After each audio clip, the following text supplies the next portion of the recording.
ndambira na baba mabhuku akanaka kudai so akanaka achibata kuzasi akanaka usapfeke mabhuku akakura kudai ane njodzi hombe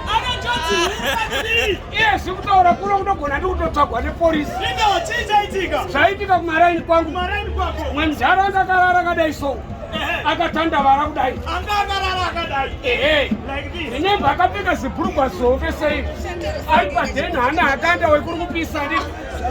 makonza akaitabva kupa chinhanyisana ndobva uya akadai so vanopinda mubhurugwa rimwe rapinda nekuno rimwe mba ranopinda nekuno ratanga kupinda kuno ndobva ranosvika uku unozati nomwana nouyanga vanochengeta zango ndozikai